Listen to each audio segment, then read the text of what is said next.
Amém? Então vamos começar a meditação. Isso foi só um preâmbulo.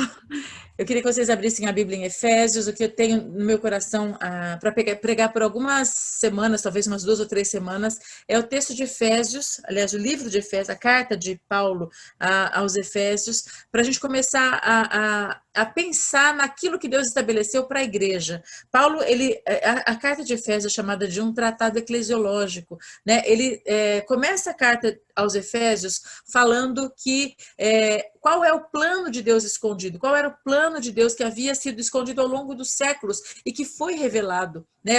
Que é a salvação oferecida aos gentios. Até aquele momento, a igreja de Cristo era formada por judeus e alguns que se convertiam, que era quase como hoje no judaísmo, aqueles que são chamados de prosélitos, aqueles que vêm de uma outra fé, alguma outra raça, na verdade, e se une e se torna parte daquela raça porque aceitou toda aquela ordenança, aquela forma de viver, aquelas leis, e passa a viver da mesma forma. Então, existiam dentro da cultura judaica, dentro do judaísmo, a religião judaica, existiam os prosélitos que vinham de outros povos, mas se tornavam judeus, né, na maneira de viver, na maneira de praticar sua fé. Nunca houve um entendimento claro de que Deus faria alguma coisa para alcançar os gentios da maneira como Deus revelou para a igreja, depois de Atos dos Apóstolos, depois do início, né, do surgimento do derramar do Espírito Santo sobre a igreja. Isso era uma coisa encoberta para o povo judeu. Eles sabiam que eles eram uma nação sacerdotal, eles sabiam que eles tinham sido levantados para representar Deus na terra. Eles sabiam que eles tinham sido chamados para representar a forma, o modus vivendi de Deus, né? O padrão de santidade, o padrão de separação das coisas contaminadas, a não adoração a ídolos, a maneira higiênica de viver, a maneira honesta de se relacionar um com o outro, servos com senhores, maridos com esposas, em todos os sentidos. Quando a gente vai estudar a lei mosaica, eu tive uma classe de direito antigo em que eu estudei legislação mosaica, por exemplo, e eu lembro que meu professor era uma pessoa não cristã, e ele falava assim, olha, me impressiona muito alguém que viveu há mais de 2000 anos na história, acho que há quase 3.000 anos, a gente está há 1000 anos, Jesus está 1000 anos distante de Davi, né? E Abraão está 1000 anos distante de Davi. Então, seria mais ou menos, sei lá, na metade, um pouquinho antes da metade do caminho, não sei. Vamos supor que sejam 3.000 anos de distância. Nossa, eu não sei se é isso, precisaria olhar para poder ver com quanto tempo, mas é muito tempo atrás, quando os ordenamentos jurídicos ainda não existiam. Existiam alguns códigos, como o Código de Hammurabi, depois existiu uma lei chamada Lei das 12 Tábuas, que eram princípios jurídicos, ordenamentos jurídicos, que tinham alguns princípios estabelecidos para se estabelecer governo, para se estabelecer algum tipo de justiça, mas nada comparado ao que é chamado de Código Mosaico, porque a gente sabe que não foi Moisés que estabeleceu. Então, uma das coisas que ele falava, mencionava assim, puxa vida, ele pensava já em higiene, né? O direito ecológico veio surgir já na Idade Moderna, mas o fato de ter que enterrar as fezes, o fato de ter que manter a água pura, o fato de ter uma jarra que se caísse um lagarto ali dentro, ela tinha que ser quebrada, o líquido tinha que ser jogado fora, não podia ser bebido porque trazia contaminação, o fato de não poder se assentar sobre uma secreção humana, porque aquilo poderia trazer alguma doença,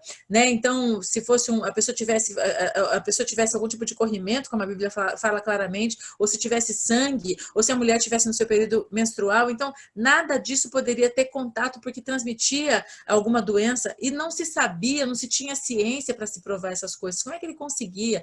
A justiça, o direito do trabalho, que é algo que é ainda inédito no mundo, né? Mesmo aqui nos Estados Unidos, a gente não tem algo tão apurado como existe em alguns países, especialmente no Brasil, de se olhar para o empregado em detrimento do pregador, né? Como menor favorecido, com direitos a benefícios que tragam garantia para ele de saúde, insalubridade, periculosidade com favorecimento da lei em favor dele. Então, assim, coisas que a lei falava, a forma como o Senhor tinha que trabalhar com ele, o libertar ele daquela prisão, daquele jugo que seria o se oferecer para ser escravo depois de um período de jubileu, a redenção da terra a cada 7 anos, né, a forma de revezamento para plantio, para proteger a forma de continuar cultivando. Então, assim, são tantos princípios que foram só possíveis porque foi Deus que estabeleceu. Quando a gente olha para toda essa imensidão de legislação que protege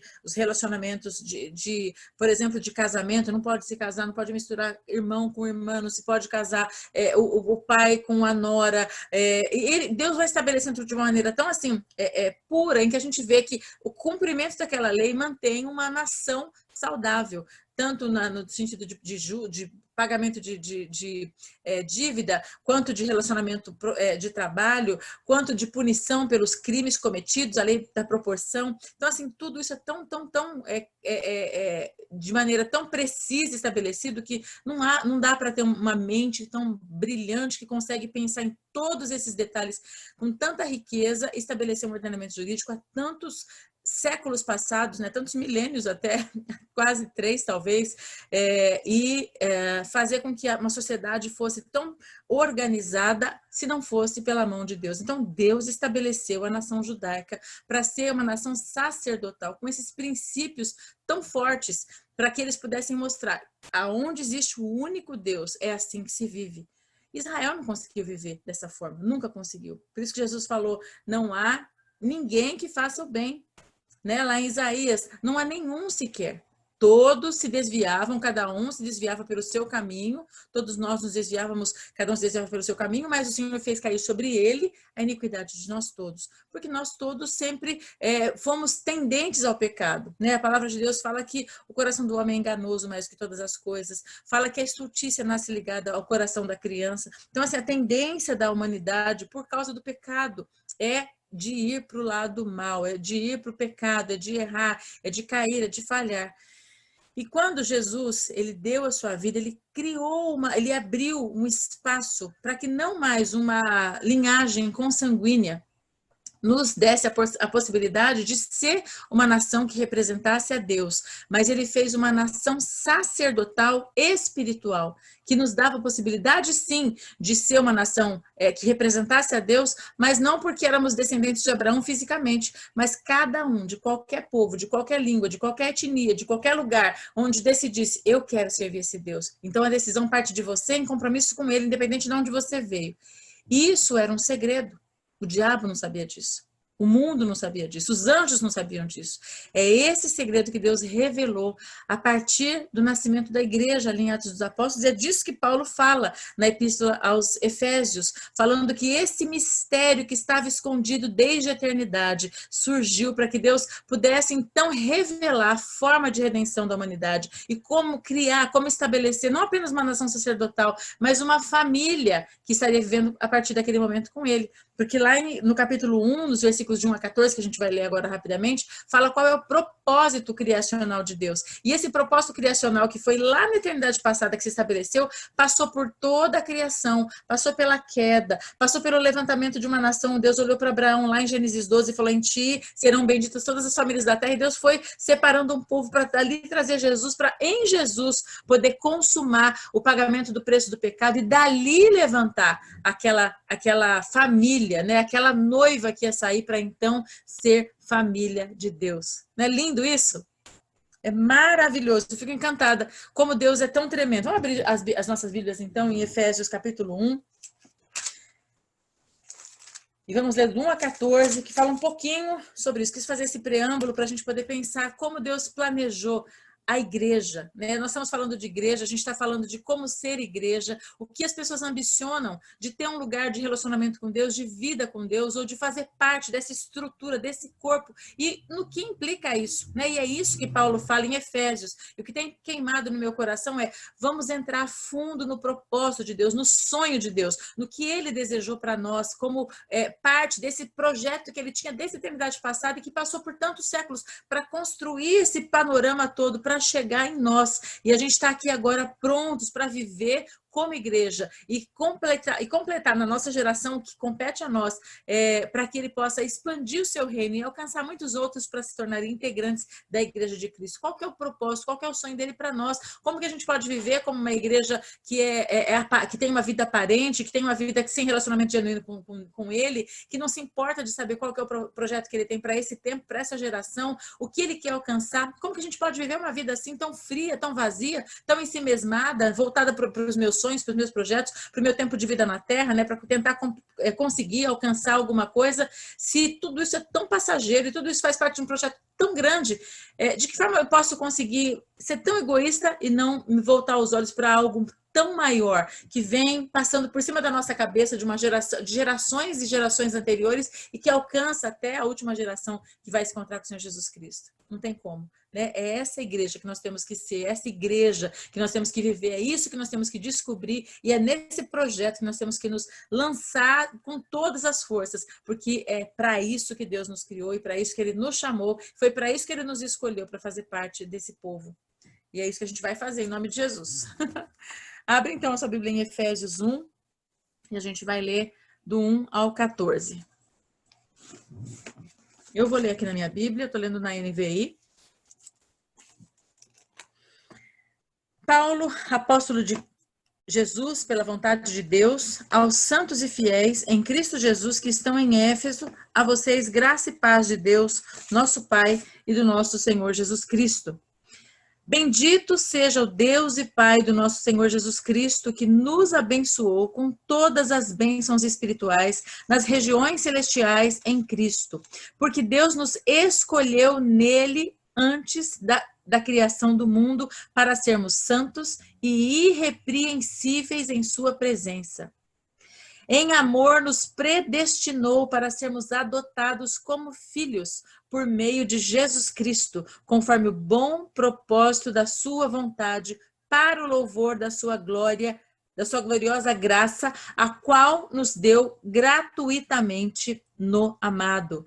Nele temos a redenção por meio do seu sangue, o perdão dos pecados, de acordo com as riquezas da graça de Deus, o qual ele derramou sobre nós com toda sabedoria e entendimento, e nos revelou o mistério da sua vontade, de acordo com o seu bom propósito que ele estabeleceu em Cristo, isto é, de fazer converger em Cristo todas as coisas celestiais ou terrenas na dispensação da plenitude dos tempos. Nele fomos também escolhidos, tendo sido predestinados, conforme o plano daquele que faz todas as coisas, segundo o propósito da sua vontade, a fim de que nós, os que primeiro esperamos em Cristo, sejamos para o louvor da sua glória.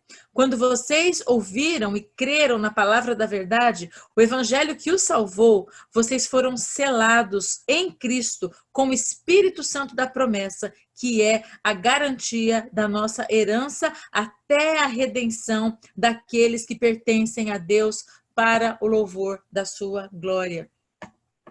Olha que texto tremendo. Que texto incrível. Deus, ele separou desde a eternidade passada, como eu acabei de falar, fiz um preâmbulo, na verdade, que explica o que esse texto significa. Ele fez um projeto criacional que chegava no seu ápice na morte do Senhor Jesus Cristo. Né? O tempo inteiro ele sabia o que ia acontecer, o tempo inteiro ele sabia que nós, como seres humanos, íamos pecar, íamos decair da graça que ele tinha nos criado em perfeição, em santidade, mas ele tinha já o projeto, né, de prover para nós a possibilidade de reconciliação. E ao criar a nação de Israel, ao chamar a família de Abraão, na verdade ele olhou para um homem, né? Ele não olhou para uma nação. Muitas pessoas falam assim, falaram já para mim muitas vezes, escutei essa pergunta, por que que Deus escolheu Israel? Qual é o motivo de ter escolhido aquela nação? Uma nação que é uma nação que não é pacífica, uma nação que tem tanto problema com o Oriente Médio, uma nação que tem isso, aquilo outro. E eu fico assim inconformada, porque as pessoas têm cegueira espiritual de entender dessa forma, mas ele não escolheu a nação de Israel. Quem disse que ele escolheu a nação de Israel? Ele escolheu um homem, ele escolheu Abraão. Ele olhou para a terra e viu alguém que tinha o coração reto. E ele fez uma aliança com aquele homem e falou assim: em ti serão benditas todas as famílias da terra. Eu quero fazer uma aliança com você. Do seu lombo procederão reis. E aí, por causa de Abraão, da forma como Abraão se colocou naquela aliança de obedecer a Deus, como a gente vê lá em Hebreus 11, a gente leu na semana passada, a gente vê que ele se manteve fiel àquela aliança a ponto de entregar o filho dele num sinal simbólico, né, de morte, né, como Hebreus fala que ele tirou dos mortos Isaac, ele abriu espaço no reino espiritual para que Deus pudesse fazer o mesmo, de oferecer o seu filho também, em troca, né? Abraão ofereceu o seu e Deus falou, não precisa, mas o meu eu dou. Porque eles estavam em aliança. Quando você faz aliança, o que é meu é seu, o que é seu é meu. E Abraão deu o filho, e aí Deus pôde dar o filho dele também em nosso favor, porque o sangue de Isaac não ia poder salvar nunca ninguém, nem o sangue de ovelhas, porque ele era pecador. Mas Jesus, ao ter a sua vida sacrificada, ele pôde oferecer para nós a salvação. Então, todo aquele projeto que Deus tinha de escolher alguém, de separar alguém, de levantar uma nação sacerdotal que pudesse trazer as leis para apontar o caminho, desenhar o panorama, o padrão de excelência de Deus, de santidade, de vida separada, padrão alimentar, padrão no vestuário, padrão no comportamento moral, padrão na higiene, padrão ético, padrão nos relacionamentos comerciais, padrão no relacionamento com servos e com senhores, que são os relacionamentos profissionais, padrão no casamento, a honra aos senhores, a forma de criar os filhos. Deus estabeleceu tudo. Todo o nosso ordenamento jurídico foi estabelecido no céu por Deus. Ele deu a lei escrita, né? Lá as pessoas falam que Êxodo 20 contém a lei de Deus. Ali é um resumo, são 10 palavras, na verdade, são 10 falas, como se diz em hebraico, que anunciam preceitos morais, que são todos eles eternos, são perenes, não mudam. Mas Deus deu muito mais do que isso, ele falou toda a forma de conduta. A gente encontra no livro de Levítico, no número de Deuteronômio, a repetição de toda a lei, como se comportar e como agir. A lei, como Paulo fala, não foi feita para condenar os homens, mas para mostrar qual era o caminho de se viver de uma maneira reta. E Deus sabia que a humanidade não ia conseguir viver, por isso que Paulo fala que a lei só nos aponta o caminho e nos leva a enxergar o nosso pecado. Ela não tem possibilidade de nos salvar, ela só fala, é dessa forma, mas a gente não consegue agir, então somos pecadores. Mas pela graça, nós somos salvos apesar da lei. Deus não mandou Jesus, como Jesus falou assim, eu não vim para descumprir a lei, mas para cumpri-la. Jesus conseguiu cumprir toda a lei, ele cumpriu por ele e por nós. A suficiência da morte dele para perdoar os nossos pecados foi justamente porque ele conseguiu cumprir a lei. Ele não veio para quebrar a lei, como muitas pessoas falam. E eu sempre imagino uma cena que eu falo, um dia algum cartunista vai fazer para mim esse desenho, assim, um desenho animado exemplificando, né? As pessoas banalizam tanto o Evangelho da Graça de Deus que falam assim, não, mas isso é no Antigo Testamento, não, mas isso é no passado. Deus, ele fala, sede santos porque eu sou santo. Não, mas não dá para viver essa vida de santidade. Deus entende a minha limitação, Deus sabe que eu sou pecador, Deus sabe que... Então, qualquer coisa as pessoas justificam que no tempo do Antigo Testamento podia isso, não podia isso, não podia aquilo, mas hoje pode. Então, a ideia ideia que eu imagino de um cartunista fazendo é como se alguém pudesse, lógico que seria uma coisa irônica, igual esses cartoons de jornal que você vê a figura e fala assim, é irônico. Seria uma fila imensa de pessoas para entrar no céu, num portão chamado Antigo Testamento, em que as pessoas têm que verificar como que foi a prática da lei para elas. Conseguiu, não conseguiu? O que você fez? O que você não fez? Qual era a sua medida de fé? Né? E aí, no Novo Testamento, um outro portão super largo, com Jesus sendo... Pessoal aí do Novo Testamento, é por esse portão aqui, desculpa aí, gente, desculpa aí, eles aqui já vieram pela graça. Vocês não, vocês são tudo pela lei, mas vocês aqui é pela graça. Como se Deus tivesse uma possibilidade de separar, ele é justo, ele é santo, não tem como separar a lei, o período da lei para aqueles que nasceram antes de Jesus, do período da graça para aqueles que vieram depois.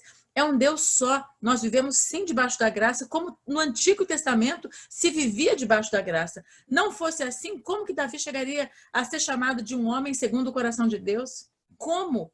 Ele que matou, ele que adulterou, ele que fornicou, ele que agiu de maneira assim, que mentiu, ele mentiu para o sacerdote, o sacerdote teve a família inteira morta, ele mesmo foi morto, porque ele falou que Saul tinha mandado ele para fazer um serviço de emergência, ele pegou a espada, comeu o pão da preposição, que tinha sido trocado, quer dizer, ele mentiu em muitas ocasiões, fugiu. Depois teve o caso com Batseba, mandou matar o marido de Batseba, isso dentre tantas outras coisas. Mas ele não foi morto, ele não foi fulminado vivo.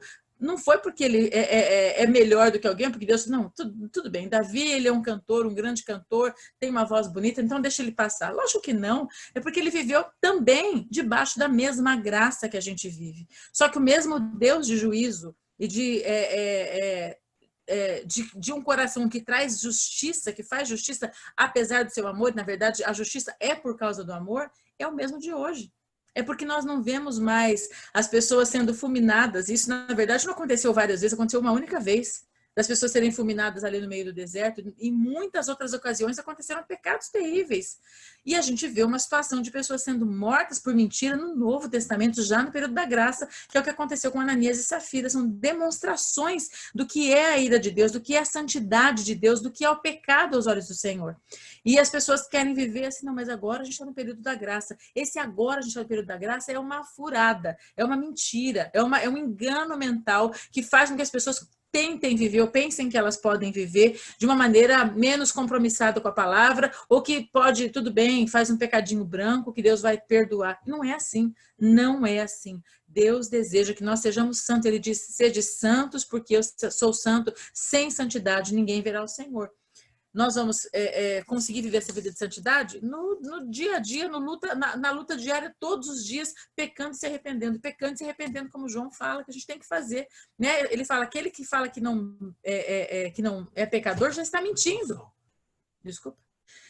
Ele fala que já se faz mentiroso, mas aquele que confessar os seus pecados, ele fala, se confessar os vossos pecados, ele é fiel, e se confessardes os vossos pecados, ele é fiel e justo para vos perdoar os pecados e vos purificar de toda injustiça. Ele está falando que aquele que vive na prática do pecado, né? Ele não é salvo. Como que alguém pode viver?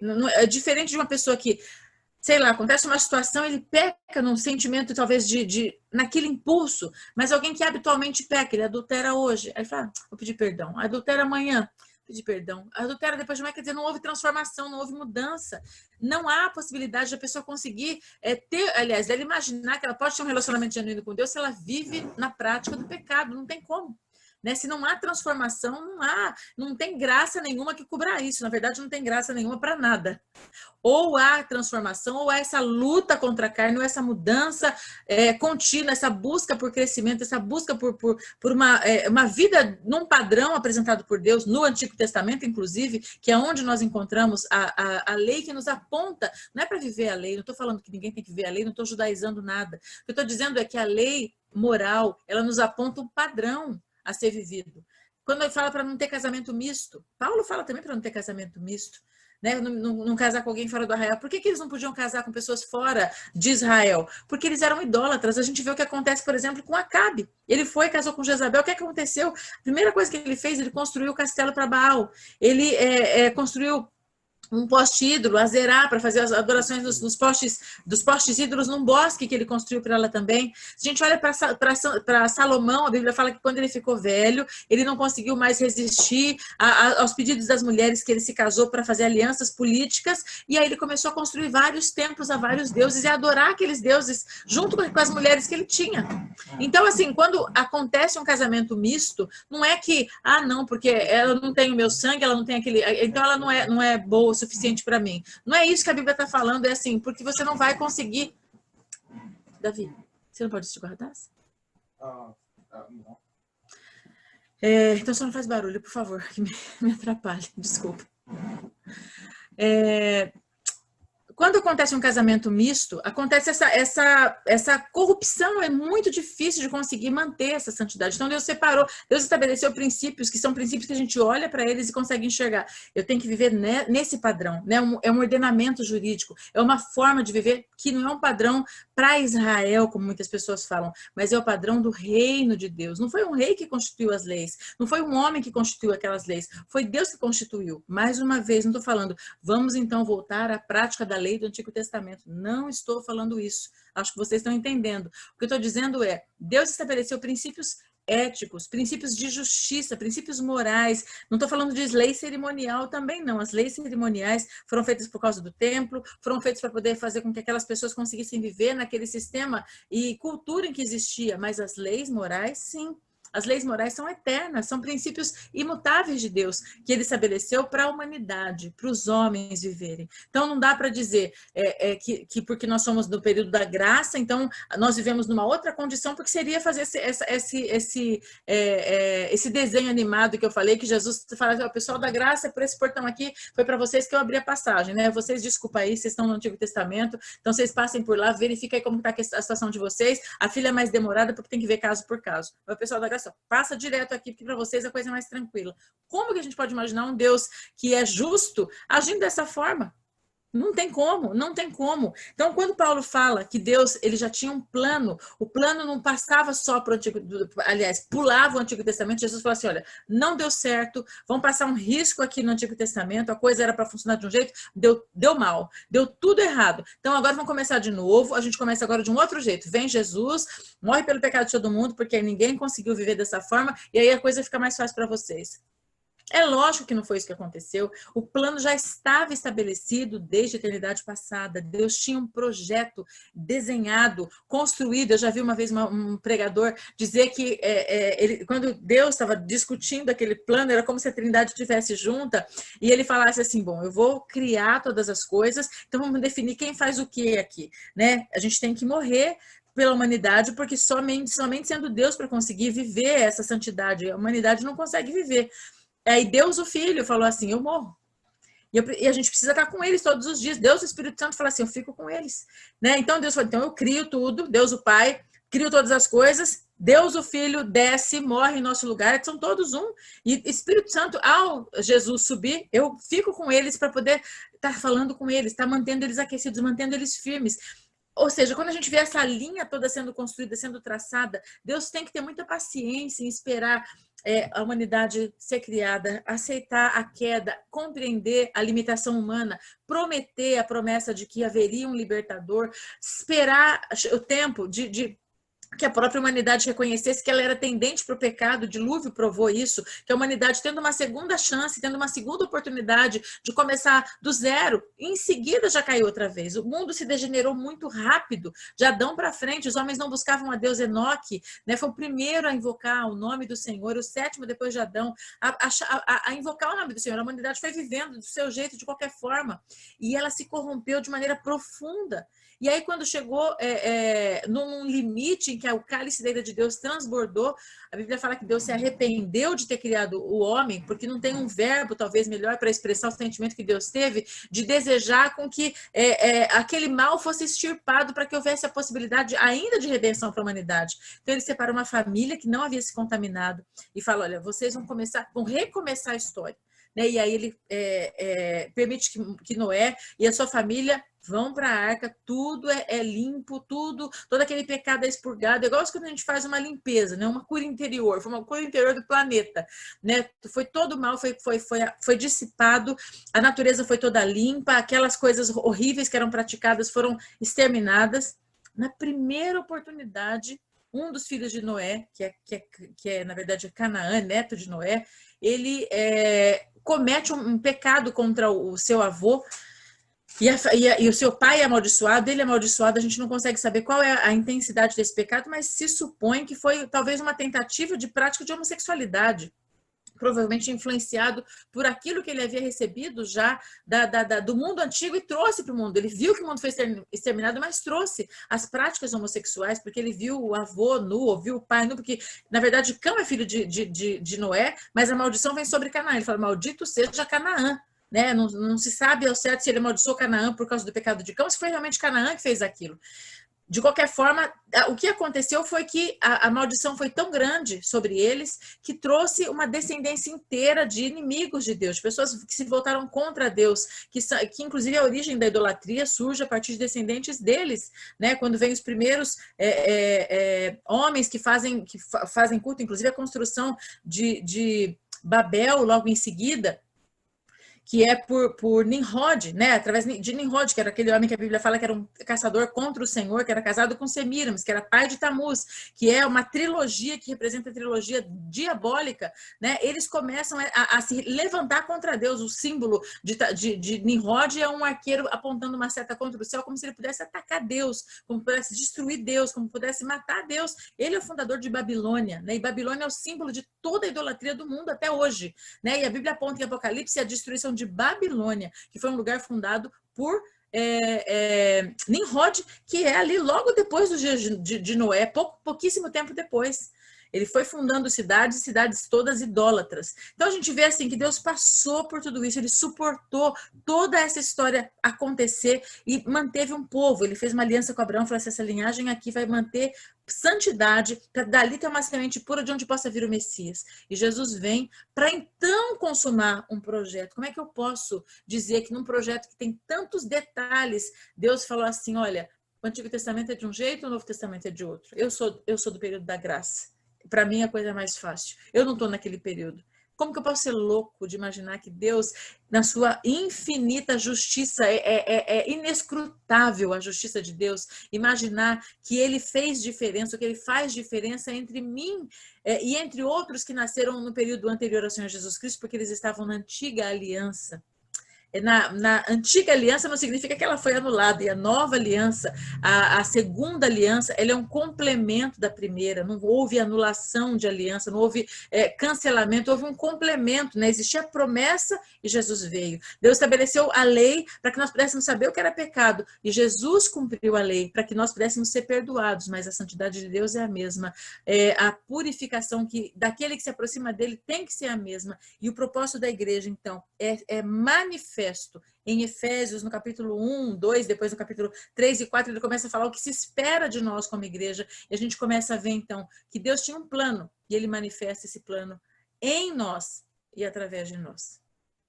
Eu vou parar por aqui hoje, já são 8h38, e queria abrir para perguntas, queria saber se vocês querem falar alguma coisa sobre isso. Eu quero continuar falando um pouquinho mais a cada semana, vou continuar no capítulo 2 na próxima semana, sobre o propósito da igreja de Cristo, para que a gente consiga entender o que Deus tem, assim, qual era o projeto de Deus para nós e qual que é o nosso papel hoje, o que nós temos que nos jogar de cabeça para fazer, porque se nós não entendemos para que nós somos criados, né? Como minha mãe falava, a frase dela era, a igreja inteira sabia, quem eu sou, onde eu estou e para quê? Não tem propósito de vida. Quem eu sou em Deus, onde eu estou no propósito de Deus e para quê? O que ele espera de mim? O que ele quer que eu faça? Onde ele quer que eu chegue? Ele não está planejando que eu compre uma casa, que eu venda uma casa. Desculpa, Lara, eu também quero comprar uma casa, mas não é isso que eu estou falando.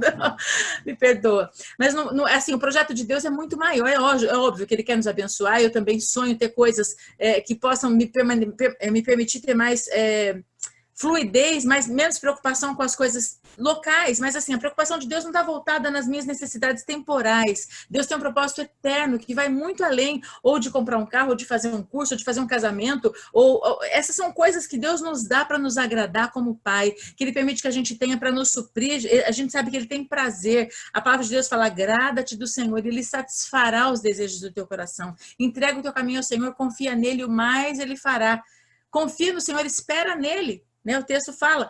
Então, assim, ele tem prazer em fazer essas coisas, mas ele faz por nós, para nos agradar como indivíduos, porque ele olha para cada um, para cada necessidade, para cada interesse pessoal, e ele atende como pai. Só que nem essas coisas, nem esse atendimento, isso não passa assim nem de longe pelo propósito dele. Ele olha para nós e eu olho para o que ele quer, eu olho para o projeto que ele tem, eu olho para o que ele planejou. É muito acima da minha linha, né? A minha linha temporal aqui que passa, em que eu nasci ali ontem, aí estou vivendo hoje, casei, tive filhos, aí amanhã eu vou morrer. Assim, o propósito de Deus, eu sou um cisquinho piscando na bolinha, no campo, no projeto de Deus eterno, mas passa por mim essa linha. É como se eu recebesse um bastão da geração anterior que eu tenho que entregar na geração seguinte, porque o plano é muito grande de Deus para concretização. E eu não quero que morra nas minhas mãos esse projeto, eu não quero ser aquela que ele fala assim, olha, se você não completar, Deus vai levantar outra para que possa completar. Ou então essa geração vai ser inteira perdida para que a próxima geração se levante, Deus toque em alguém e reinicie o projeto dele para que as coisas aconteçam. Não. O nosso desejo tem que ser, Senhor, qual é o teu propósito para nós? Quem eu sou, onde eu estou hoje, né? Eu estou aqui na Flórida, o Senhor me trouxe aqui por quê? Né? O Senhor tem um povo aqui, para que eu estou aqui? É quem eu sou, onde eu estou e para quê? Qual é o propósito do Senhor para mim, nessa geração, nesse grande projeto que o Senhor tem de humanidade, em cada tempo, em cada momento da história do mundo? Eu estou vivendo nesse projeto, nesse momento agora, eu estou vivendo nessa geração agora. Então, o que é que o Senhor tem para a minha vida nesse momento? O que o Senhor espera de mim, não só como indivíduo, mas como corpo, como estrutura, como organismo, como parte do corpo de Cristo. O plano de Cristo sempre não envolvendo um indivíduo, mas todo um povo, né? Uma geração inteira. E eu faço parte dela. Por isso que quando a gente ora pedindo perdão pelos pecados, a gente pede perdão até pelos pecados que não fui eu pessoalmente que pratiquei, mas que aconteceu, como num time de futebol, num time de vôlei, que eu posso estar jogando muito bem, mas se meu time não jogar bem como eu estou jogando, vai perder e a gente vai sair do campeonato. Não é um Ronaldinho que faz o Brasil ganhar, mas se o time todo estiver jogando junto. Então, quando um erra, todos falham. Se um perder sei lá, a bola, todos vão. Se um receber o gol, se aquele que é o goleiro não pegar a bola, o time inteiro perde. Então, da mesma maneira, a igreja dessa geração, se eu faço parte dessa igreja, se as coisas não estão andando bem, se está caindo, despencando, eu tenho responsabilidade junto, ou de levantar, ou de fazer com que as coisas mudem, ou de sofrer as mesmas consequências. Amém ou não amém?